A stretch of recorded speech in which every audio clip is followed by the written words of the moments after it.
ज्योतिष में चौथा भाव मां से संबंधित मामलों को नियंत्रित करता है, जिसमें स्तनपान शामिल है, चाहे जैविक मां द्वारा या किसी और द्वारा, और उसके गुणों जैसे ज्ञान, अनुभव और चरित्र की विरासत। यह वाहन, दोस्ती, अचल संपत्ति, भोजन और आहार, शरीर की संरचना विशेष रूप से धड़, घर में आराम विशेष रूप से बेडरूम, और किसी की नींद की गुणवत्ता पर भी शासन करता है। ये भाव दूध के लिए इस्तेमाल किए जाने वाले जानवरों जैसे गाय, भैंस, बकरी, भेड़ और कभी कभी ऊंट, और परिवहन के लिए इस्तेमाल किए जाने वाले जानवरों नर भैंस, घोड़े, टट्टू, गधे, हाथी और ऊंट सहित की देखभाल और रखरखाव से जुड़ा है।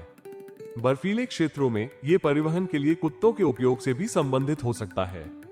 चंद्रमा अपने बढ़ते और घटते स्वभाव के कारण एक सौम्य लेकिन परिवर्तनशील ग्रह है। जब ये चौथे भाव में स्थित होता है तो इन क्षेत्रों को प्रभावित करता है, जबकि यह सकारात्मक परिणाम लाने का प्रयास करता है। इसकी प्रभावशीलता काफी हद तक चौथे घर में स्थित राशि, घर के शासक ग्रह, उस ग्रह की स्थिति और चंद्रमा के साथ उसके संबंध पर निर्भर करती है।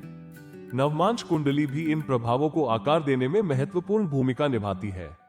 जब चौथा घर मेष, वृश्चिक, मकर या कुंभ राशि में पड़ता है, खासकर जब चंद्रमा, मंगल या शनि, जिनके साथ इसका शत्रुतापूर्ण 6:8 संबंध है, से तनाव में होता है, तो चंद्रमा का लाभकारी प्रभाव कमजोर हो जाता है।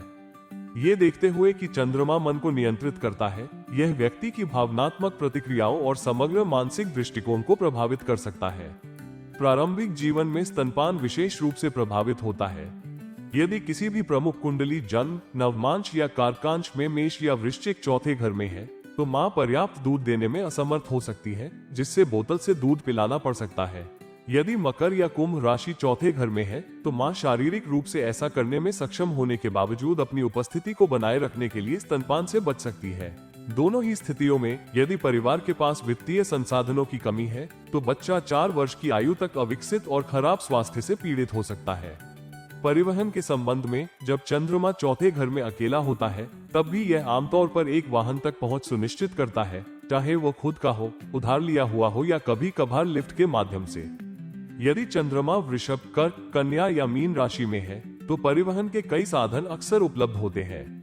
ये वाहन आमतौर पर विश्वसनीय होते हैं जब तक कि चौथे घर में मंगल या शनि द्वारा शासित राशि न हो और चंद्रमा शनि, मंगल या राहु से नकारात्मक रूप से प्रभावित न हो। भोजन और आहार के मामले में व्यक्ति अक्सर मिठाई और पेय पदार्थों का पक्षधर होता है, जिससे वजन बढ़ सकता है। वे आमतौर पर स्वास्थ्य या दिखावे के लिए धार्मिक उपवास की ओर झुकाव नहीं रखते हैं।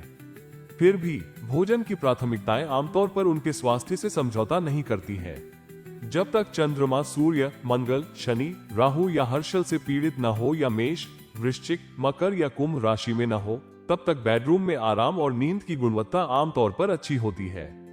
जन्म के समय कारक चार्ट ये भी स्पष्ट करता है कि व्यक्ति घरेलू सुख सुविधाओं का आनंद लेगा या नहीं, और क्या उसकी देखभाल उसकी प्राकृतिक मां या कोई अन्य अभिभावक करेगा।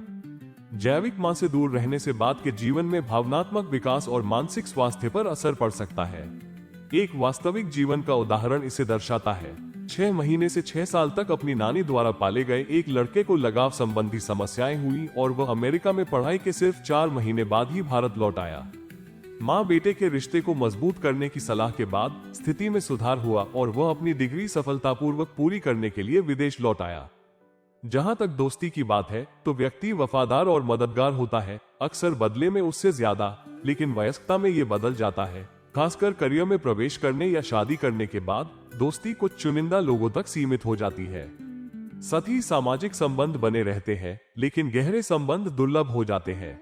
संपत्ति के मामले में व्यक्ति आमतौर पर अपने और परिवार के लिए जो कुछ भी चाहिए उसके मालिक होने से संतुष्ट रहता है, और जब तक दबाव न हो तब तक वह रियल एस्टेट के लिए भारी उधार लेने से बचता है। वित्तीय असफलताओं के अलावा संपत्ति में सट्टेबाजी दुर्लभ है। संपत्ति विरासत में मिलने या उपहार या पुरस्कार के रूप में प्राप्त होने की प्रबल संभावना है।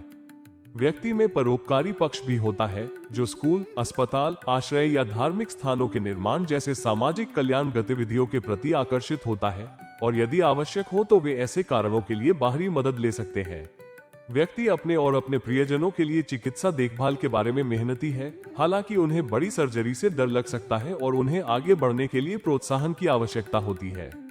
इस चार्ट प्लेसमेंट वाली महिलाएं जोखिम के बावजूद सिजेरियन डिलीवरी या अन्य सर्जरी का विरोध कर सकती हैं। आवश्यक हस्तक्षेपों को स्वीकार करने के लिए अनुनय की आवश्यकता होती है।